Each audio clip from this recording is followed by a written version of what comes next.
Good morning दोस्तों। दर्शन चौपाल के next session में आप सभी का हृदयपूर्वक स्वागत करता हूं।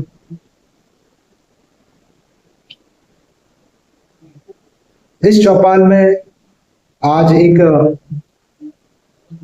मेंबर्स के द्वारा मैसेज किया गया और एक बात रखी गई है कि इस विषय पे चर्चा की जाए।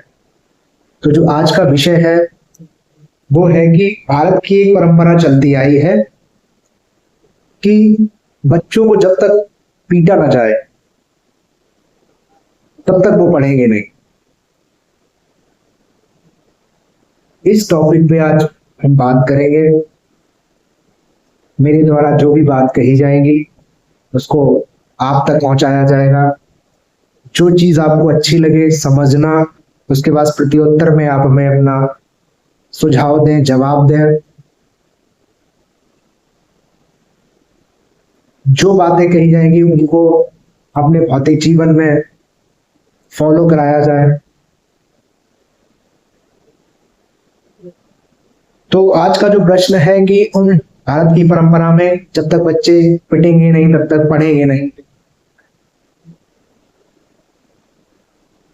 जब हम कभी कोई सर्कस देखने जाते हैं तो सर्कस में बहुत सारे जानवर होते हैं और जानवरों को हैंडल करने वाला जो होता है मास्टर, रिंग मास्टर जो होता है, वो जानवरों के साथ एक छड़ी दिखा के काम कराता है और वो कहता है कि ऐसे बन जाओ, वैसे बन जाओ, ऐसा कराता है, वैसा कराता है। तो वो कैंडिडेट वेल ट्रेन्ड होते हैं, नॉट ए वेल एजुकेटेड। बच्चों को एजुकेटेड बनाना है, ट्रेंड करके नहीं बनाना है।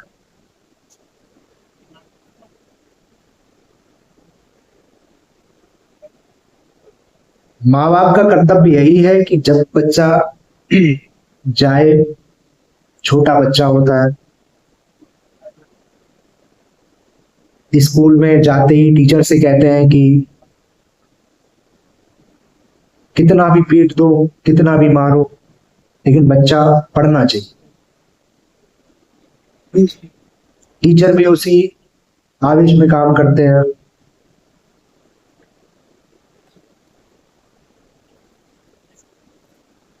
काम उस आधार पे करते हैं। बच्चों को सिखाने की बजाय वेल ट्रेंड बनाते हैं।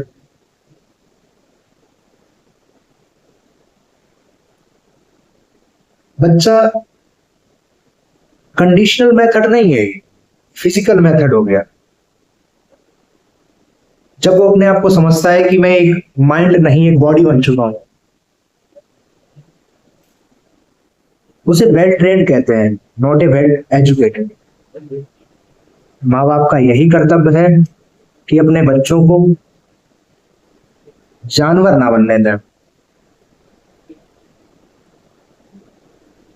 जानवर के साथ वही व्यवहार किया जाता है।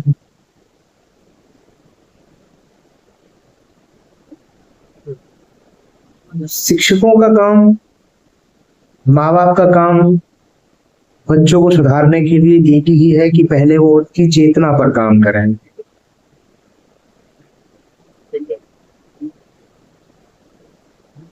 पशुओं की तरह व्यवहार उसी व्यक्ति के साथ किया जा सकता है जिसकी चेतना न्यून होती है, जिसमें समझने का गुण नहीं होता है। वो अपने आप को समझ लेता है कि I am the body but I am not a mind.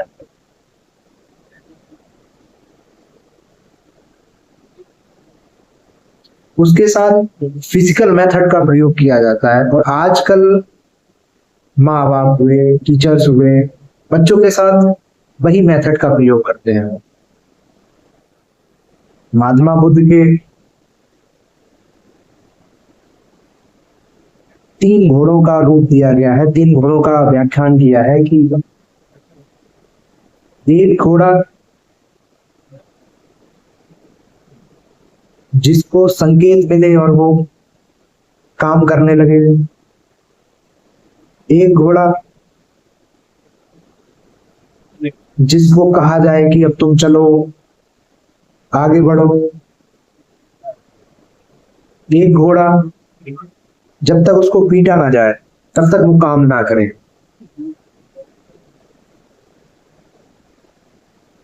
तो बच्चों को ऐसा बनाओ कि वो बस आपकी बात सुने और काम करना स्टार्ट कर।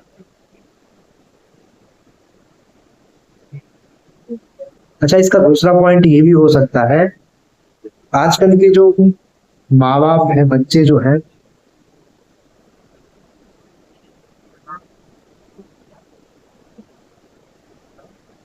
वो खुद ही उस प्रवृत्ति के हो चुके हैं। उनको जानवर जैसा व्यवहार करना ही आता है।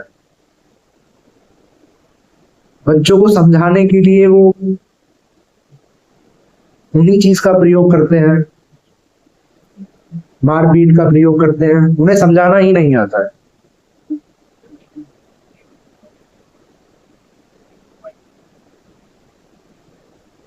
जबकि माँ बाप का प्रयास ये रहे कि बच्चे समझे, आपकी बात सुने और काम करें।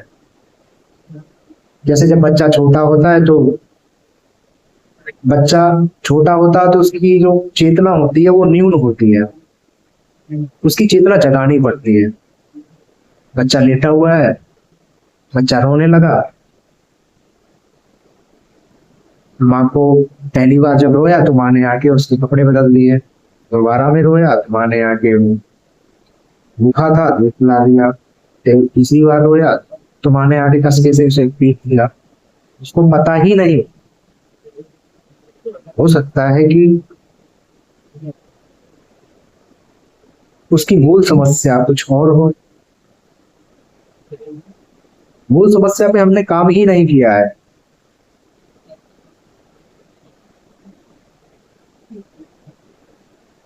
और आज के समय में समाज यही कर रहा है। बच्चों की जो मूल समस्या है उस पर काम नहीं कर रहा है।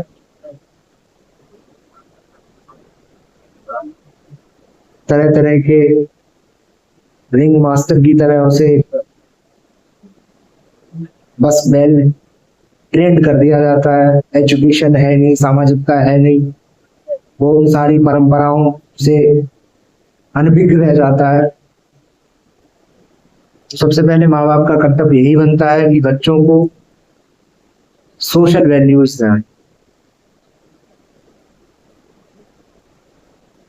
टीचरों का यही कर्तव्य है कि उनको सोशल वैल्यूज दें।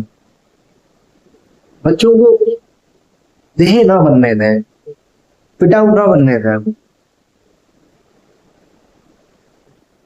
आज इस टॉपिक पर जो बात की है,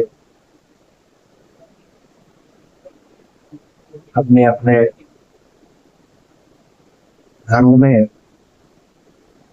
बच्चों के साथ इसी तरीके का बर्ताव करें, ताकि बच्चे इस बात को समझ सके कि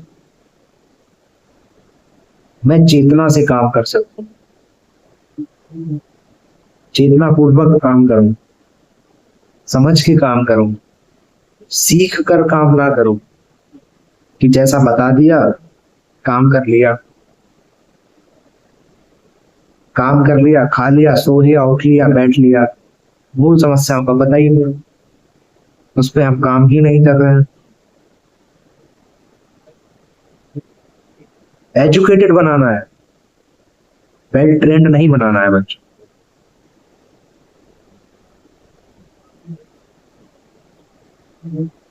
तो इस टॉपिक में जिस किसी को कुछ ऐतराज हो और समस्या या सुझाव जोड़ना हो तो इस चौपाल के माध्यम से आप अपनी बात हमें कह सकते हैं, मैसेज कर सकते हैं, बता सकते हैं, ताकि हम इसमें सुधार करें। और किसी अन्य टॉपिक पर बात करने के लिए आप हमें बताएं ताकि हम उस टॉपिक पर चर्चा कर सकें। तो